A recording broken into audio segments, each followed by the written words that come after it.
E hoje eu quero, como eu disse há algumas semanas, a gente vai começar a fazer alguns movimentos, litúrgicos que são pedagógicos, que são importantes para nós como igreja. E eu quero, hoje que nós vamos continuar o sermão expositivo do Evangelho de João, irmãos, quantos têm sido abençoados aí pela exposição da Escritura nos últimos tempos? Amém, irmãos? Sabe, uma das coisas que ao longo dos anos, assim, e eu estava conversando com algumas pessoas nessa semana, e aí uma das pessoas que eu tive a oportunidade de conversar, eu falei assim, cara, eu acho que eu mudei em algumas coisas. Acho que a minha compreensão mudou em algumas coisas. Porque nunca eu estive tão reflexivo sobre o fato de que o meu muito falar não produz nada. O meu muito falar não vai mudar a vida de ninguém. Os meus argumentos, a minha abordagem, a minha, entre aspas, performance, como alguém que está expondo a Escritura, ela não vai produzir nada, irmãos. Tudo que é feito por meio das palavras de Jesus. Quando Jesus disse, vós estáis limpos, é pela o que, irmãos? Vós estáis limpos pela palavra que vos tenho dito. E quando eu paro para pensar sobre isso, cada vez menos eu fico preocupado em ser um pregador de performance. E cada vez mais eu me esforço e me dedico a não trazer nada que seja o Filipe, mas a exposição do texto. Porque se nós somos limpos, irmãos, é pela palavra, é muito importante que os nossos ajuntamentos sejam uma rica oportunidade de ler, explicar, refletir e aplicar o texto. Amém, irmãos? E isso, eu acho que muda tudo para a gente. Por que eu acho que muda tudo para a gente? Nós estamos nos últimos cultos de 2024. Estamos quase nos aproximando da virada para 2025. E se nós somos transformados pela palavra, aí os irmãos entendem porque eu lancei no nosso grupo de comunicados um chamamento de que a gente inicie a partir de 2025 a leitura anual das Escrituras. Porque se nós somos transformados pela palavra, eu não posso me distanciar da única coisa que pode transformar a minha natureza, que é o poder do Evangelho revelado nas Escrituras. E aí não vai adiantar, irmãos, muitas vezes eu falar de exemplos, de casos, de situações, se a palavra não habitar ricamente em nosso interior. Amém, irmãos? E como um primeiro passo, ainda no ano de 2024, que eu gostaria de dar essa manhã, queria que a gente ficasse de pé para ler a Escritura. Quando um juiz entra em um tribunal, a primeira coisa que acontece é que todas as pessoas na sala fazem o que, irmãos? Elas se levantam porque está ali um representante da lei. E se a Escritura, ela é a revelação da lei de Deus, se eu vou abrir e ler as Escrituras, podemos fazer isso reconhecendo a autoridade que há nela. Amém, irmãos?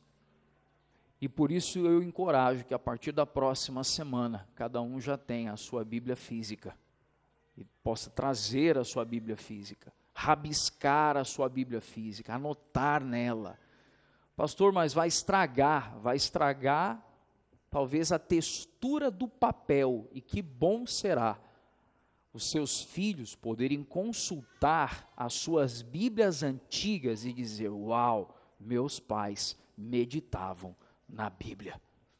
Maior herança que eu talvez possa deixar para esses rapazes aqui é quando eu não estiver mais presente. Se o Senhor não voltar nessa geração comigo ainda aqui em vida, mas os meus filhos poderem abrir os armários da nossa casa no dia de eu vou ter que me desfazer dos pertences dos meus pais.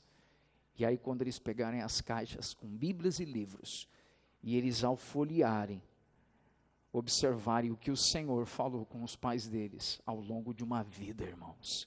Como é importante uma relação profunda com as Escrituras. Amém, irmãos? Vamos então ler João 19 a partir do verso 17. Vamos fazer isso? Todos encontraram aí, amém? João 19, 17 diz algo para nós. Jesus, carregando ele mesmo a sua cruz, saiu para o lugar chamado Calvário, Gólgota, em hebraico. Ali o crucificaram, e com ele outros dois, um de cada lado, e Jesus no meio. Pilatos escreveu também um título e o colocou no alto da cruz. E o que estava escrito era: Jesus, Nazareno, o Rei dos Judeus. Muitos judeus leram esse título porque o lugar em que Jesus havia sido crucificado era perto da cidade, e estava escrito em hebraico, latim e grego. Os principais sacerdotes dos judeus disseram a Pilatos: não escreva Rei dos Judeus, e sim, ele disse: sou o Rei dos Judeus. Pilatos respondeu: o que escrevi, escrevi. Os soldados, pois, quando crucificaram Jesus, pegaram as roupas dele e dividiram em 4 partes, uma parte para cada soldado, e também pegaram a sua túnica. A túnica, porém, era sem costura, e toda tecida de alto a baixo. Por isso os soldados disseram uns aos outros: não a rasguemos, mas vamos tirar a sorte para ver quem ficará com ela.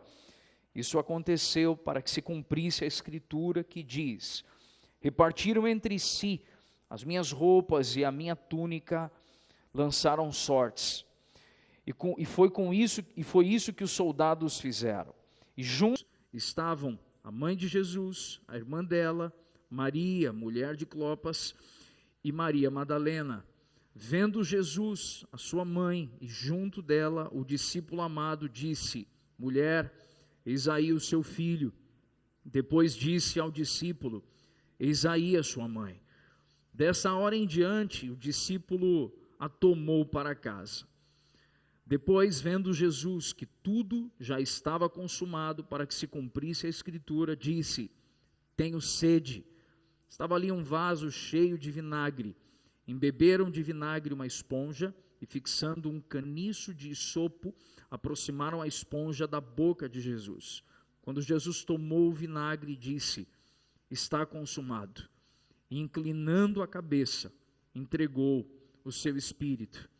Então, para que os corpos não ficassem na cruz durante o sábado, visto que era o dia da preparação e era grande o dia daquele sábado, os judeus pediram a Pilatos que fossem quebradas as pernas e os crucificados, e fossem tirados das cruzes. Os soldados quebraram as pernas dos homens que tinham sido crucificados com Jesus, primeiro um, depois o outro. Quando, porém, chegaram a Jesus, vendo que já estava morto, não lhe quebraram as pernas.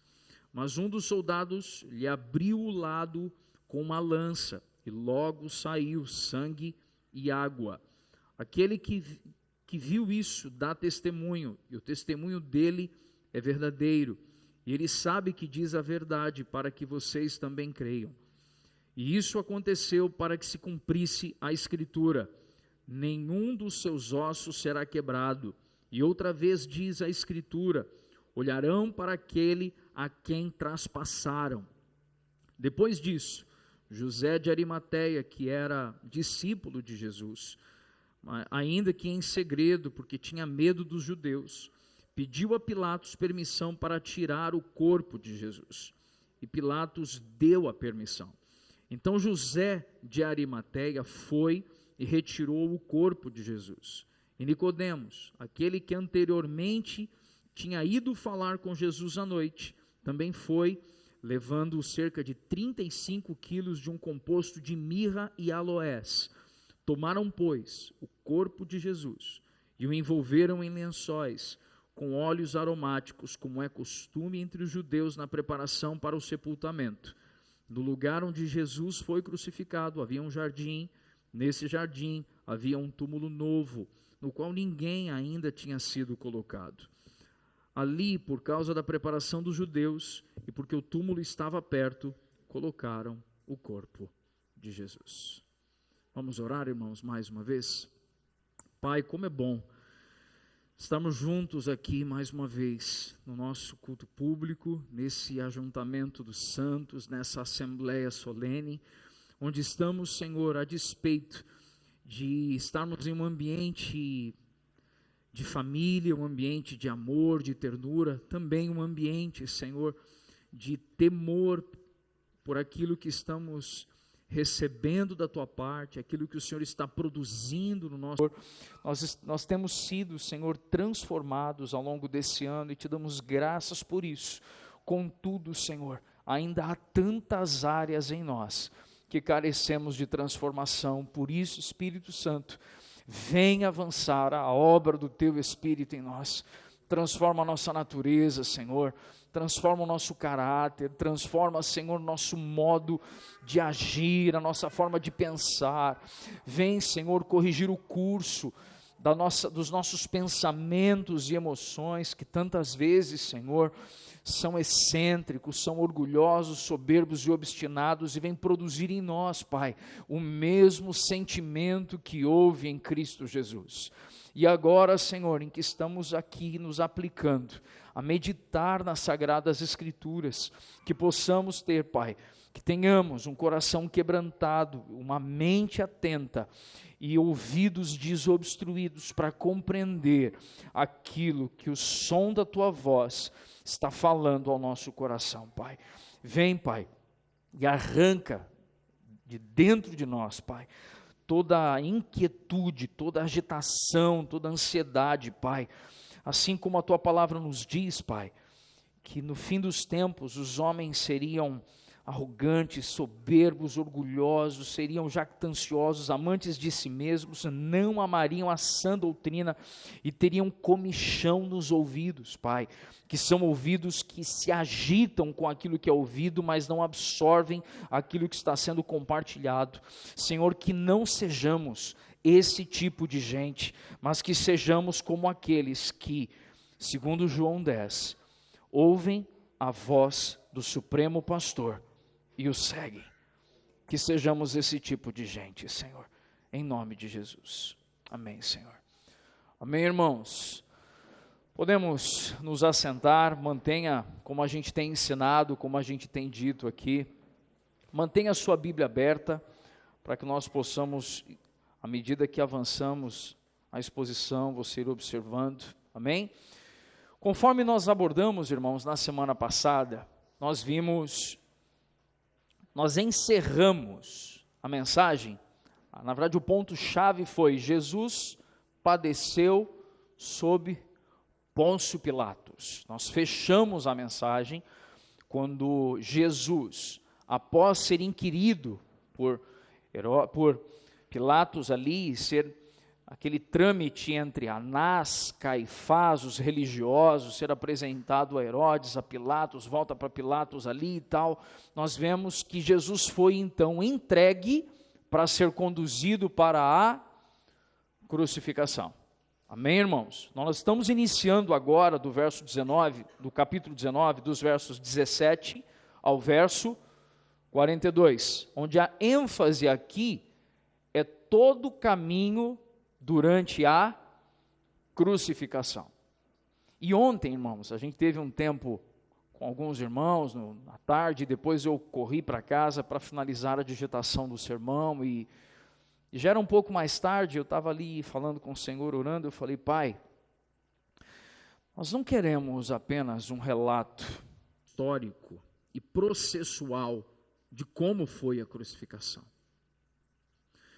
O que nós ansiamos é, ao entender o como foi a crucificação, saber que era para que nós estivéssemos naquele lugar, irmãos. Nós deveríamos estar naquele lugar. Então, falar da crucificação é falar sobre um lugar e um caminho que era nosso, irmãos, mas um caminho que Jesus tomou em nosso lugar. E isso precisa produzir em nós uma resposta piedosa sobre a nossa forma de viver. Porque eu posso saber tudo sobre a história da crucificação, mas continuar vivendo como aquele ladrão da cruz que debochou de Jesus ao seu lado.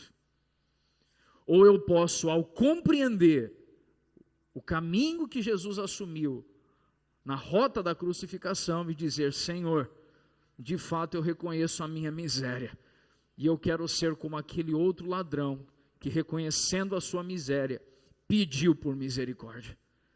Isso vai produzir em nós, irmãos, um outro sentimento na nossa forma cotidiana de olhar para os irmãos, de olhar para nós mesmos, de olhar para o Evangelho e darmos uma nova resposta de responsabilização pessoal quando entendemos o que Jesus fez durante no caminho rumo à sua crucificação.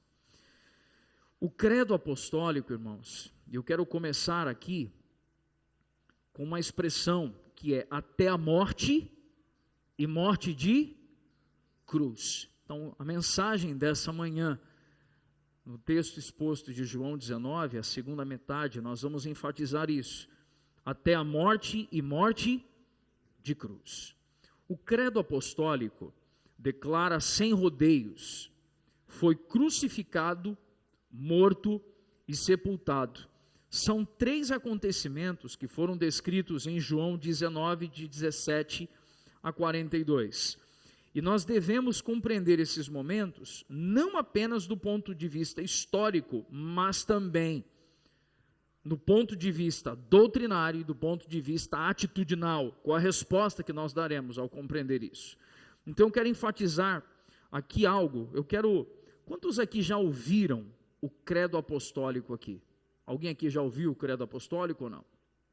E é uma coisa que a igreja cristã protestante, por uma prática dentro do catolicismo romano de falar com maior frequência do credo apostólico, a igreja protestante se afastou de falar sobre o credo apostólico. Mas quem escreveu, irmãos, foram os apóstolos de Jesus.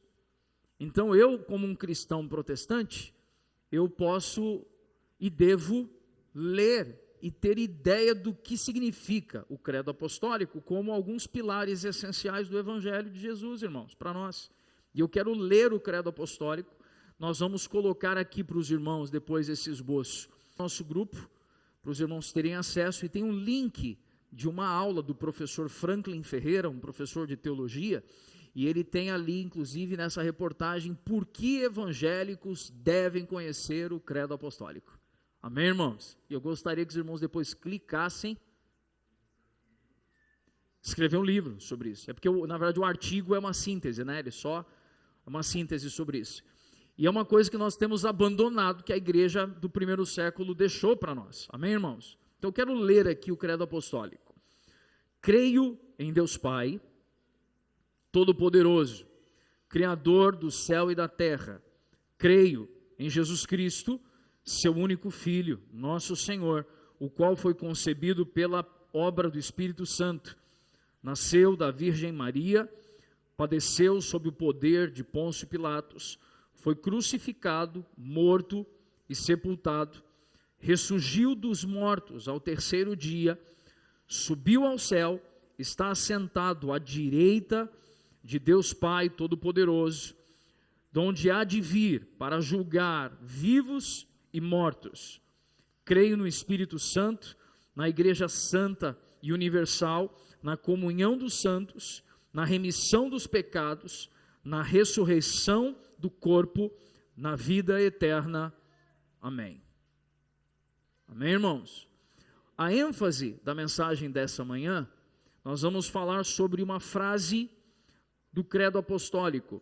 Jesus, ele foi crucificado. Se os irmãos forem tomar nota, 3 palavras. Jesus foi primeiramente o quê? Crucificado, morto e sepultado. Amém, irmãos? A mensagem de hoje tem como ênfase essas 3 palavras do credo apostólico, que Jesus foi crucificado, morto e sepultado. Na primeira parte, que vai do verso 17 ao 27, falando sobre a crucificação, eu quero refletir com os irmãos que Pilatos entregou Jesus aos líderes religiosos, que com a ajuda dos romanos o levaram para ser crucificado. E de acordo com Cícero, que foi um estadista e filósofo romano, a crucificação era o mais cruel e vergonhoso dos castigos. Então, quando a gente está falando do século... O século que a gente vive, irmão, qual é a pena capital mais apavorante para nós no Brasil aqui? Quando a gente fala de Brasil, irmãos, na nossa legislação, a pena mais elevada que algum criminoso pode receber é a chamada prisão o quê?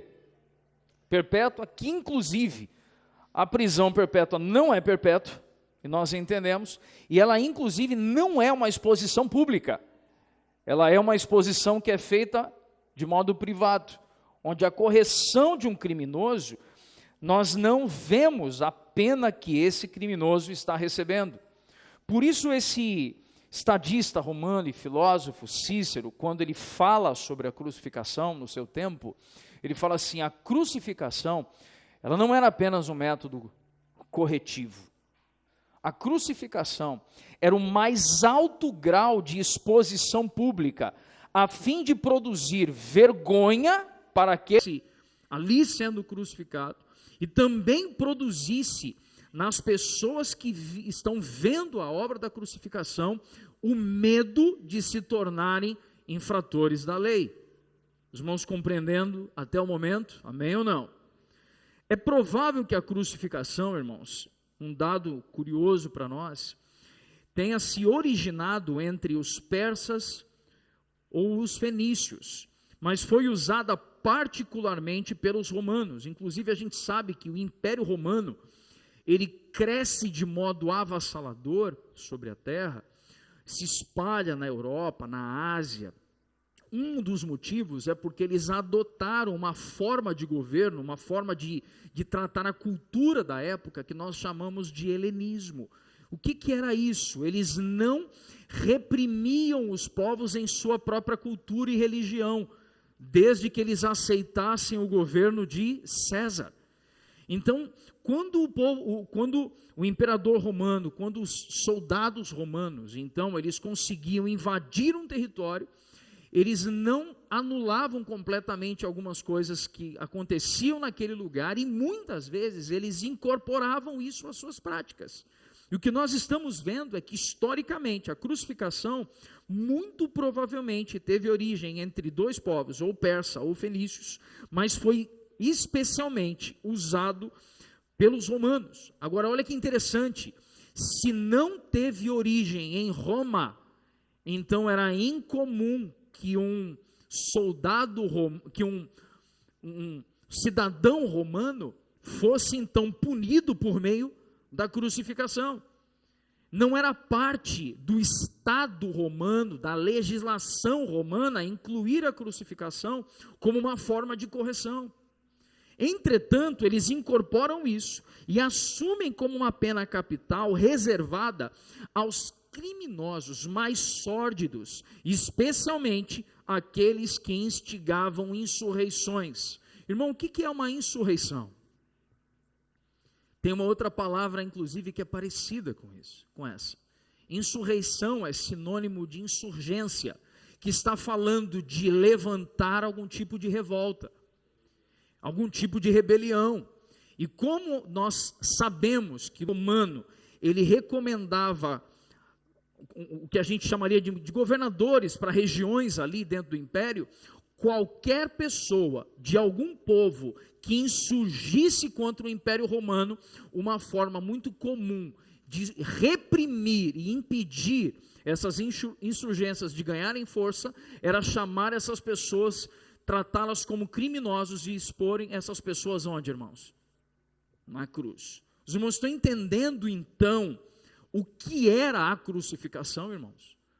Não era simplesmente um ato religioso, mas era um ato político, governamental, que foi introduzido ali por alguns povos, mas assumido por Roma, e era destinado explicitamente para corrigir pessoas que se declaravam rebeldes ao Império Romano. Diante disso, olha que especial, hoje, quando nós pensamos na cruz, e é muito comum, né, irmãos? Eu fico imaginando o dia que a gente tiver um cantinho mais organizado, assim, um salão mais organizado, talvez a gente coloque uma cruz, assim, né, tal. E hoje, quando a gente fala de cruz, o que vem à nossa mente?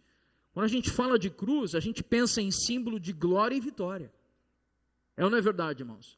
Jesus, claramente, em João, disse para a gente que nós teríamos aflições, mas deveríamos ter bom ânimo, porque Ele fez o quê, irmão? Ele venceu o mundo, e a gente canta, né? E Jesus venceu o mundo onde? Jesus venceu na cruz. Então, quando nós usamos o símbolo da cruz, ele para nós é um símbolo de glória e vitória. Entretanto, irmãos, nos tempos de Pilatos, não foi assim. A cruz era um símbolo desprezível de rejeição, a cruz era um símbolo de vergonha, a cruz era um símbolo de sofrimento. E foi Jesus que transformou esse significado, irmãos. Que antes de Jesus, os símbolos sim eram de vergonha, exposição e sofrimento. Mas a partir de Jesus, o símbolo da cruz se torna um símbolo de glória revelada e vitória. Por meio de Jesus, irmão, o símbolo da crucificação foi mudado. E quando nós entendemos isso, é importante levarmos em consideração que na época era uma prática recorrente. O criminoso exposto na cruz seria colocado uma placa descrevendo o seu crime. Eu quero chamar a sua atenção para isso. Preste bem atenção no que eu acabei de dizer. Era muito comum, quando alguém era erguido no madeiro e colocado, exposto na cruz, ter uma placa na cruz que apontasse qual foi o seu crime. Porque quando as pessoas passassem ali, próximo ao Gólgota, onde estava acontecendo a crucificação, a dúvida seria: o que ele fez?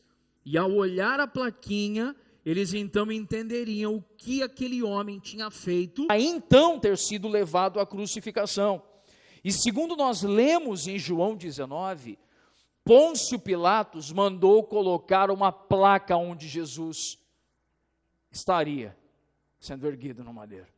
E a placa que foi colocada, falando sobre o crime que Jesus supostamente teria sido cometido, estava dizendo algo. O que estava dizendo na placa, irmãos? Rei dos judeus. E dessa forma nós entendemos o porquê que os religiosos da época, e os irmãos leram o texto, aqui nós lemos juntos o texto, porque naquela época os religiosos judeus, eles se ergueram e disseram: não, Pilatos, não assim, não é para escrever rei dos judeus, mas tem que escrever: ele disse, sou o rei dos judeus, porque Pilatos tinha reconhecido que Jesus não era culpado, irmãos.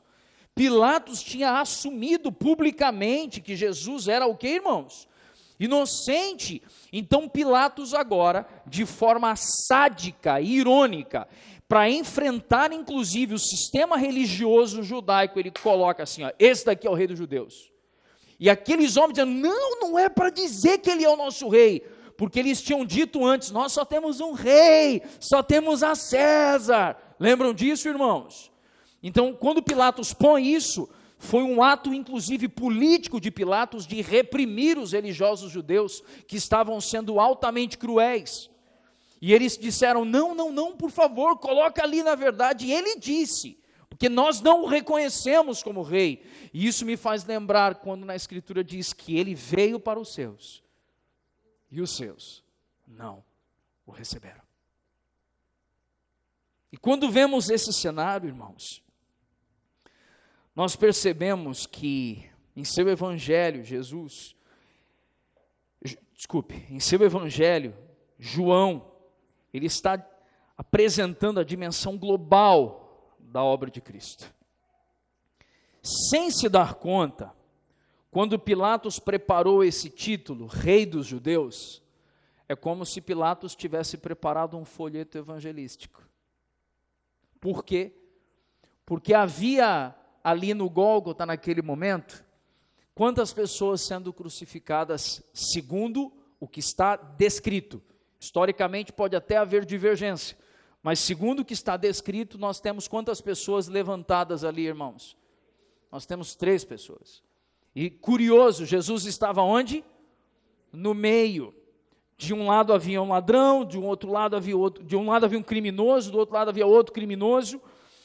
E nós percebemos que quando um dos ladrões talvez tenha tido a oportunidade de olhar e ver o que estava escrito, o fato de ele bater o olho e ler Rei dos Judeus, um dos ladrões então descobre que Jesus era o rei e pediu para entrar em seu reino. Irmãos, preste atenção como foi especial isso.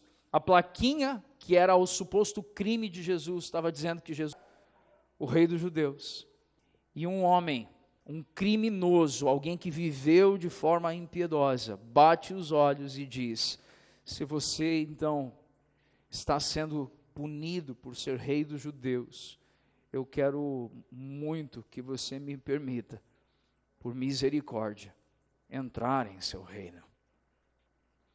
Sabemos que o outro ladrão, na verdade, vemos no Evangelho de Lucas, que o outro ladrão, na verdade, debochou de Jesus.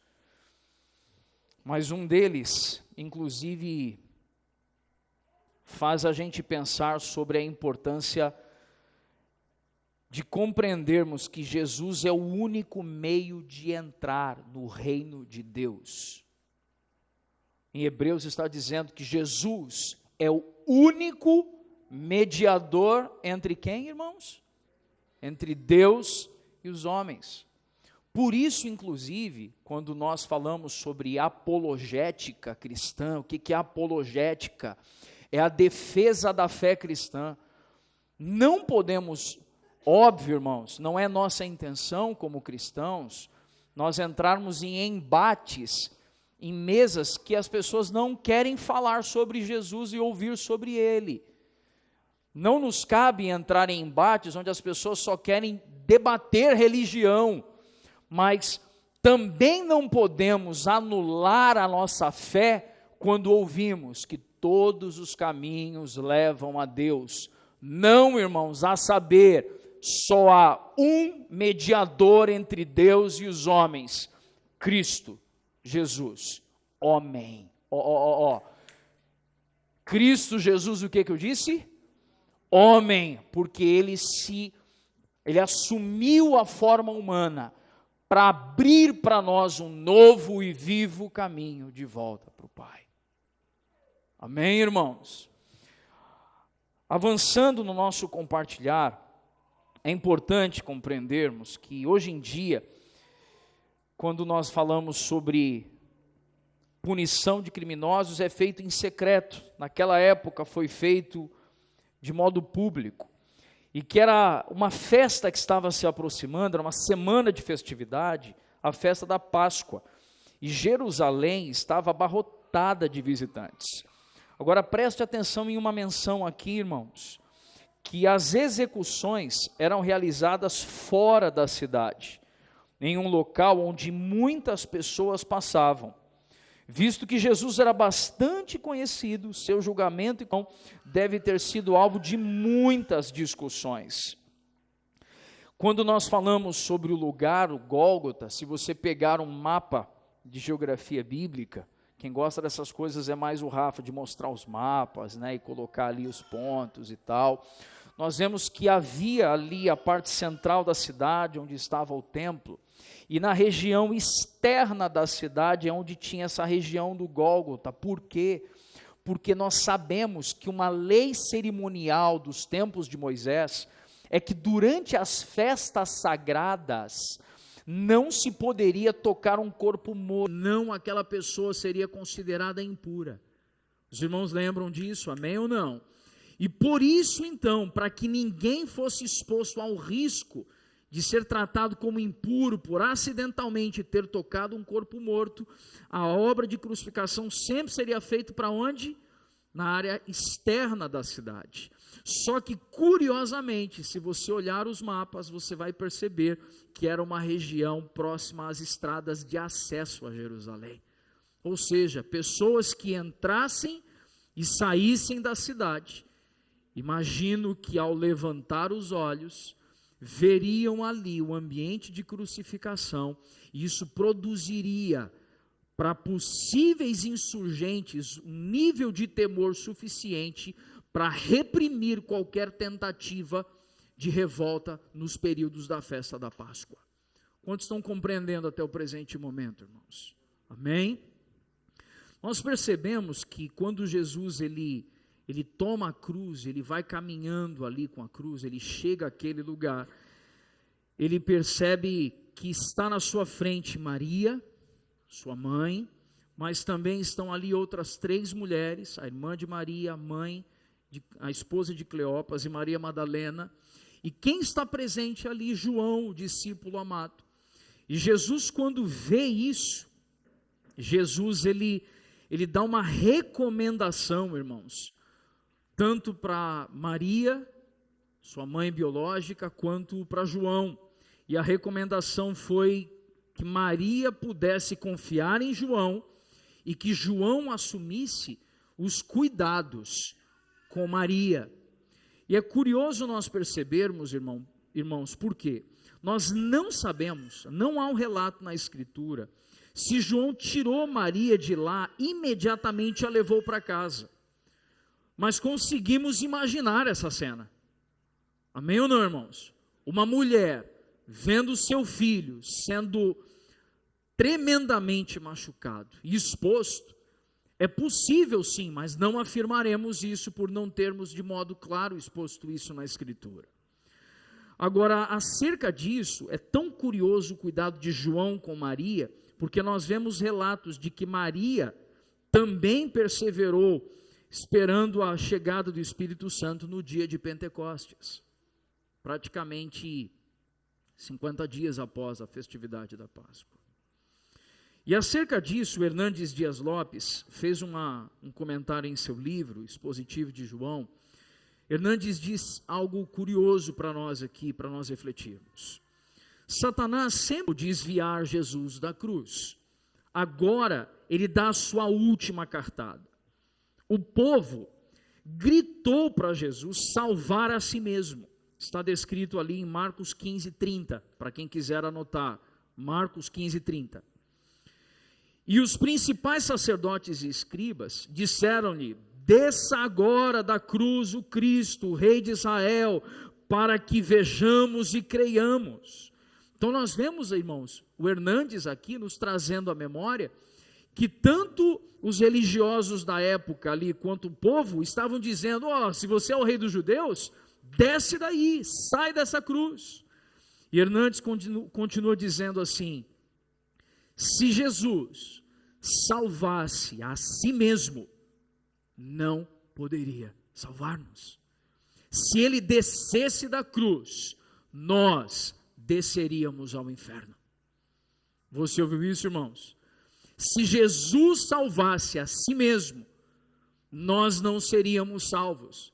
E se Jesus tivesse descido da cruz, nós teríamos descido ao inferno. Então, o primeiro bloco que nós acabamos de compartilhar foi a rota de Jesus até o ponto onde ele estava sendo, irmãos, crucificado. Sabe uma das coisas que a gente também precisa extrapolar quando a gente vai expor a Escritura? Onde que era o cravo de Jesus, irmãos? Tem gente que diz que era na mão, tem gente que diz que era aqui no punho. Tudo bem, irmãos? O que nos cabe dizer é o que está escrito, e o que está escrito é que Jesus foi crucificado e que os pregos o marcaram.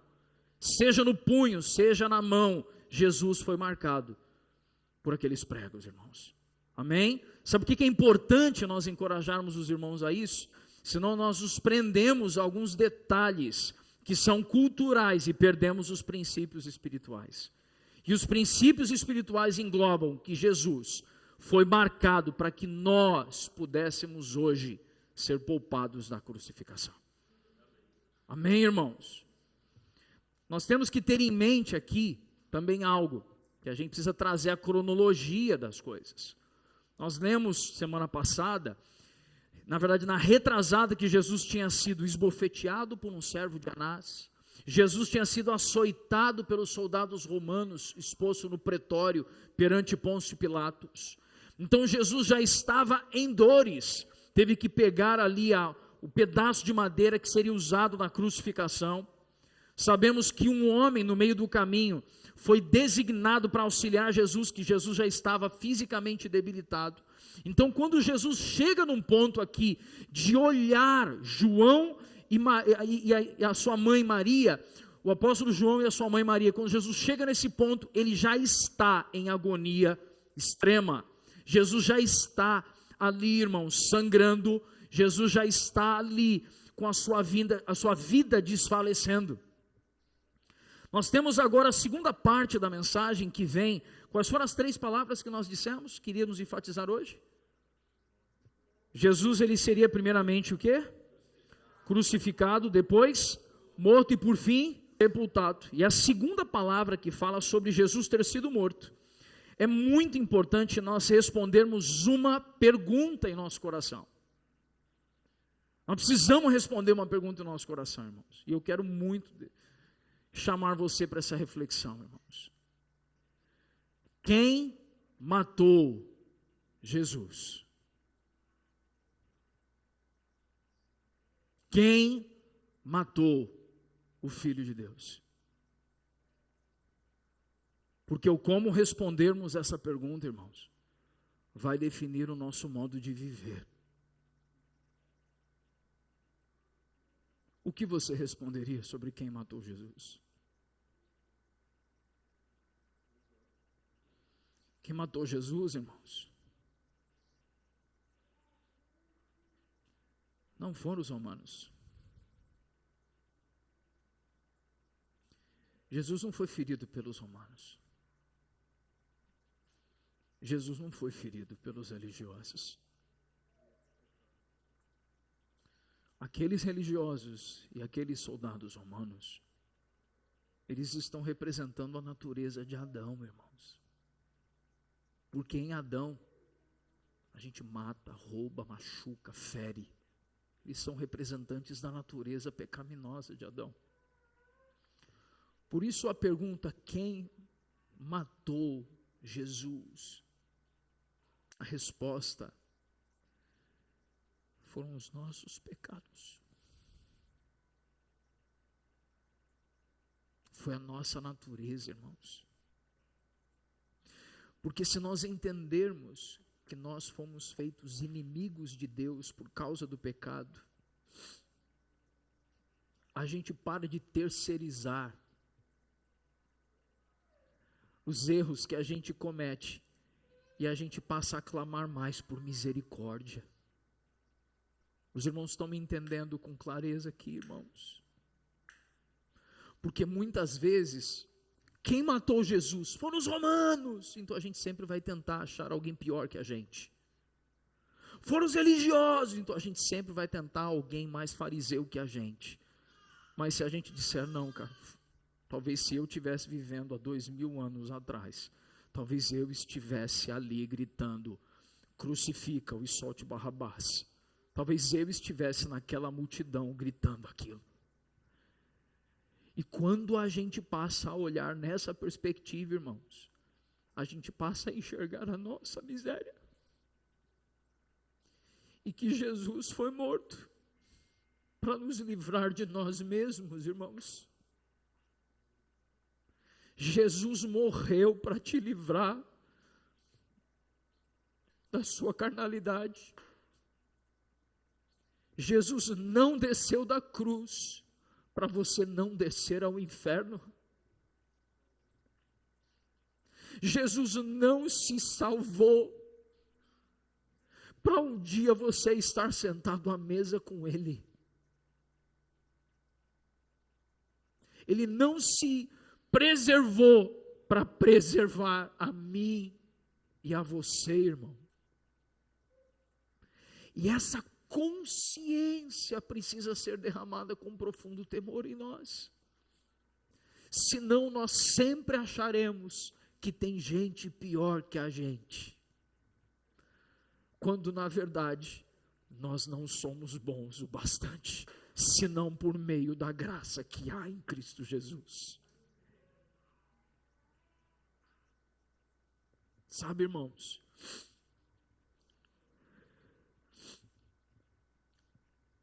quando Jesus ele está ali na cruz, Jesus ele teve sede. E tem algo que é importante considerar. É possível que irmãos entre nós aqui, algum irmão aqui em especial tenha sofrido algum acidente de carro, algum acidente na empresa, alguma coisa, ou fez alguma cirurgia de risco e teve perda de sangue. E uma das coisas muito comum quando isso acontece é que a pessoa que está perdendo sangue começa a ter muita sede. Irmãos que já fizeram, ainda que sejam cirurgias simples, logo depois de uma cirurgia, a primeira coisa que a gente pede é o quê? É água. E é curioso que aí às vezes vem um enfermeiro, uma enfermeira com algodão ou gaze úmida e apenas umedece os lábios, porque a gente não pode beber água na hora, por conta de processos metabólicos que podem produzir algum tipo de problema de saúde posterior. Jesus está perdendo sangue. A sua carne, irmãos, está exposta.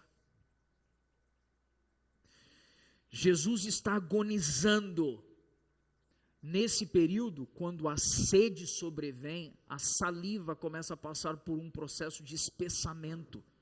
Aumenta a concentração de açúcares para tentar acelerar processos metabólicos. A saliva fica mais grossa, a garganta trava e a gente não consegue falar. E Jesus então, quando ele pede água, quando ele diz estou com sede, a gente ouve a frase inteira, porque a gente está lendo ela, mas nós não sabemos como foi para Jesus dizer que talvez ele estivesse sussurrando, talvez ele estivesse ali com a caixa torácica já em processo de contração e relaxamento acelerados, lutando ali, o corpo físico dele preservar, e ele pede por água. Sobre isso, Wiersbe fala algo para nós. O gole de vinagre não saciou inteiramente a sua sede, mas lhe permitiu proferir sua declaração de triunfo em alta voz. O que Jesus queria não era matar a sede simplesmente para saciar o seu corpo físico. Jesus precisava limpar a garganta para dizer algo. Você está ouvindo o que eu estou dizendo aqui, irmãos? Jesus tinha algo para dizer, e ele precisava limpar a garganta para dizer algo.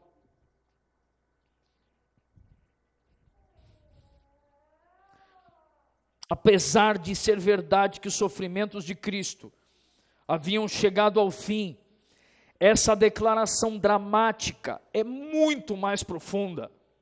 Muitos dos tipos e profecias do Antigo Testamento haviam se cumprido, e o sacrifício pelo pecado de uma vez de todas fora completado. E então, quando Jesus, depois de ser ali embebido um caniço, embebido em vinagre, limpa a garganta de Jesus, Jesus ergue-se em alta voz e diz algo: está consumado, tetelestai. E o que nós muitas vezes não entendemos é que pequenos alívios não vêm para produzir prazer a nós, mas pequenos alívios devem nos colocar na rota de cumprir aquilo que temos para cumprir, irmãos. Jesus não pediu vinagre para retardar a sua morte, Jesus pediu por água, simplesmente para que ele pudesse finalizar aquilo que ele tinha começado. E essa expressão, tetelestai, irmãos, preste atenção em algo aqui. Hoje em dia, tetelestai soa estranho para nós, mas naquele tempo era empregado com frequência no cotidiano. E aí eu quero trazer alguns desdobramentos e gostaria que os irmãos tivessem profunda atenção nesse momento. Quando nós falamos sobre tetelestai, era o termo utilizado por um servo para relatar ao seu senhor que ele consumou a obra que lhe confiaste a fazer. Então, quando Jesus vem e exclama, tetelestai, Jesus está dizendo, Senhor meu Pai, eu completei a obra que o Senhor me deu a fazer. Está feito. A obra foi finalizada. Também era um termo usado pelo sacerdote, depois de examinar um animal para o sacrifício e não encontrar nele algum. Então, quando o sacerdote examinava o cordeiro e dizia, este cordeiro é perfeito, o sacerdote agora olhava e dizia, tetelestai, o cordeiro é imaculado. De fato, Jesus é esse cordeiro imaculado e perfeito de Deus que tira o pecado do mundo, como declarou João Batista, quando avistou em Mateus 3, Jesus se aproximando do Rio Jordão, e anunciou em alta voz, eis aí, o Cordeiro de Deus, que tira o pecado do mundo. Quando um artista completa uma pintura, ou um escritor termina um manuscrito, ele pode dizer, tetelestai, está pronto.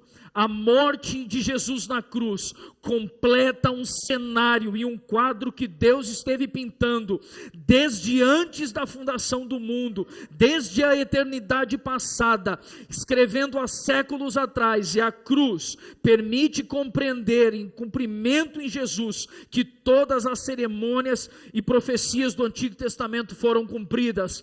Tetelestai. Talvez o significado mais comum de tetelestai também seja o comercial, quando mercadores, depois de finalizar ali uma transação e uma aquisição de um terreno, pegavam uma promissória que estava sendo quitada, e essa promissória era tomada então por uma das partes e o outro exclamava, tetelestai, está paga a promissória, assim como Jesus pagou todo o preço na cruz, sabendo que o salário do pecado é a morte, o preço foi pago, o salário do pecado Jesus tomou sobre si, a fim de que hoje pudéssemos ter vida e vida em abundância. Nenhum dos sacrifícios do Antigo Testamento poderia remover os pecados do mundo. Estritamente falando, Jesus não foi assassinado, irmãos. Preste atenção nisso. Jesus não foi assassinado. Jesus entregou a sua vida amorosa e voluntariamente por nós. Quando nós percebemos isso, irmãos, vemos uma frase, uma reflexão de J.C. Ryle dizendo algo para nós.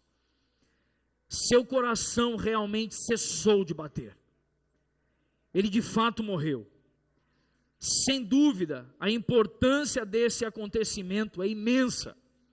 Refletindo um breve momento, Devemos todos perceber que sem uma verdadeira morte não haveria genuíno sacrifício e uma autêntica ressurreição. Por conseguinte, sem uma verdadeira morte e ressurreição, todo o cristianismo seria uma casa edificada sobre a areia, sem qualquer alicerce. A base do Evangelho de Cristo Jesus, descrita também ali no credo apostólico, é sabermos, sim, que Jesus foi crucificado e morreu, mas ao terceiro dia, a morte não pôde deter aquele que nunca pecou. Perceba algo, irmão, sobre ter sido sepultado, que o sepultamento de Cristo envolveu algo, em que o Wiersbe afirma algo para nós. É impressionante que os soldados não fizeram o que havia sido ordenado. Jesus morreu, irmãos, e os judeus queriam acelerar a retirada dos corpos. Sabe por que os judeus queriam acelerar a retirada dos corpos? Porque era a festa da Páscoa. Você entende isso, irmãos? E aí então manda quebrar. Pilatos, a gente pode quebrar as pernas ali deles, para acelerar o processo? Pode, está autorizado, quebrar as pernas de um, quebrar as pernas de outro. Quando chegaram em Jesus, o corpo de Jesus já havia desfalecido. Jesus já tinha morrido. E um soldado, para tirar a prova, ele fez algo. Ele fez o que, irmãos? Com uma lança ele perfurou Jesus. É impressionante, Wiersbe dizendo algo. É impressionante que os soldados romanos não fizeram o que lhe havia sido ordenado. Quebraram as pernas de Jesus. Mas fizeram o que não lhes havia sido ordenado. Traspassaram o seu lado. Nos dois casos, cumpriram a palavra de Deus. Os ossos do cordeiro pascal, segundo estudamos em Êxodo capítulo 12, que o cordeiro deveria ser assado por inteiro, quando celebramos a festa da Páscoa aqui, quando ministramos essa mensagem aqui, a fim de que nenhum dos seus ossos fossem quebrados, de modo que Deus protegeu os ossos de Cristo. E o seu lado deveria ser traspassado, exatamente o que foi feito pelos soldados.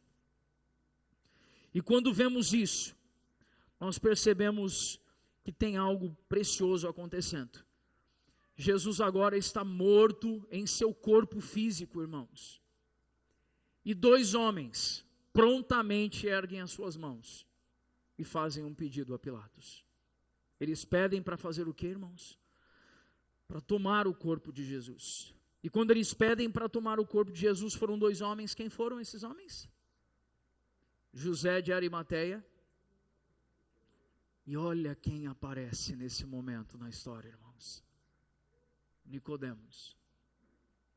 Aquele que Jesus, em João capítulo 3, teve uma conversa dizendo: para de show, sua religião não vale nada, você precisa nascer de novo.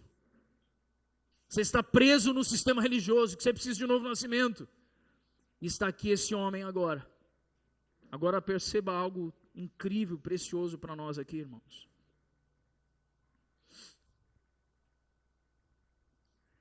É muito evidente que quando esses dois homens tocaram no corpo sem vida, eles tornaram-se cerimonialmente impuros.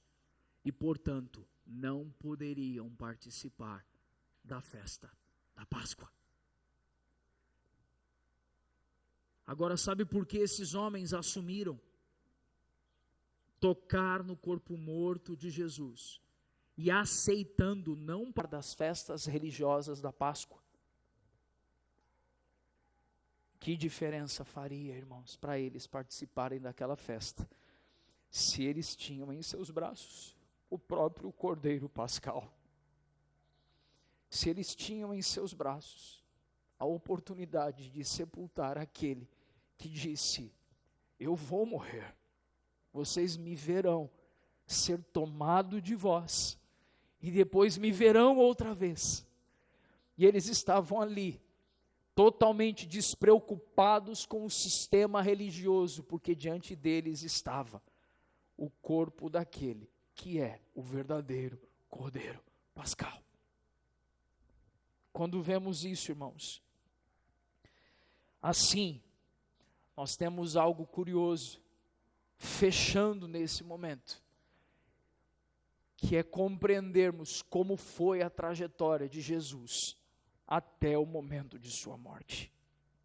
Mas existe algo que nós precisamos permitir descer para o nosso coração. Obrigação, irmão, não faz uma pessoa dar a vida por outro. Você ouviu o que eu disse? Obrigação, irmão, não faz a gente dar a vida por alguém. Só tem uma coisa que é capaz de fazer com que a gente dê a vida por alguém: um amor completo e genuíno por outro, além de nós mesmos. Por isso, quando o próprio João escreveu, capítulo 3, verso 16, o texto, talvez um dos mais lidos em processos de evangelização, que Deus amou o mundo de tal maneira que deu. Irmãos, Deus deu aquilo que Ele tinha de mais precioso para nós. Ele deu o seu Filho unigênito. E quando Jesus vem como Cordeiro, Jesus agora precisa dar uma resposta à entrega de amor do Pai. E a resposta que Jesus deu ao Pai por essa entrega de amor foi: e Ele foi obediente até a morte, e morte de cruz. Por isso, irmãos, nós precisamos ser mergulhados nessa revelação do Evangelho, para que a gente aumente o nível do que é o amor de Deus, irmãos. Senão a gente não consegue se doar uns pelos outros. E a gente aumentar o nível de obediência como Jesus foi obediente, em aceitarmos uma obediência piedosa e voluntária, mesmo em condições adversas. Porque a obediência ao Senhor glorifica ao Pai, irmãos. Que a verdade do Evangelho desça para o nosso coração, irmãos. Amém, irmãos? Vamos orar. Vamos gastar uns minutos aqui em oração. Vamos fazer isso. E a próxima semana, irmãos, nós iniciaremos o capítulo 20. Em mais um dia do Senhor, onde vamos compartilhar sobre o milagre do terceiro dia. Ele ressuscitou dentre os mortos. E é por isso que a gente está aqui. Vamos orar por isso, por esse derramar de quebrantamento. Vamos fazer isso. Fale com o Senhor aí, seu coração.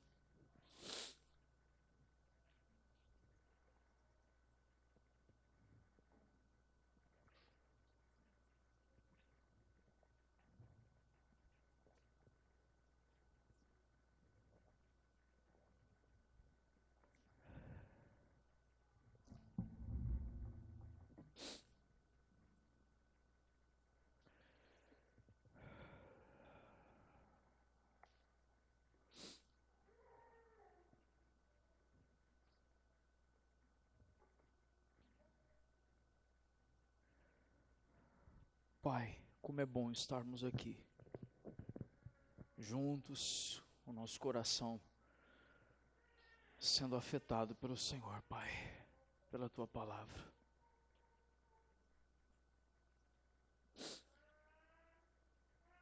Derrama, Senhor, profundo temor no nosso coração, Pai. Um temor por Tua presença, Senhor. Onde cada palavra, cada vírgula das Escrituras, a gente abrace todo o conselho do Senhor, não parte dele, mas abraçar todo o conselho de Deus, todo o conselho do Senhor. Que sejamos, Senhor, um povo que se ajunta, procurando a Ti, Senhor, cada vez mais, procurando a revelação do Senhor, interessados pela revelação do Senhor. Obrigado por esse povo que o Senhor reuniu aqui, Senhor. Gente que o Senhor trouxe dos mais diversos lugares, Pai. Mas o Senhor escolheu nos reunir como família aqui nesse lugar, Pai. O Senhor escolheu nos ajuntar como família da fé aqui, Senhor. Obrigado, meu Pai. Obrigado, Senhor. Em nome de Jesus.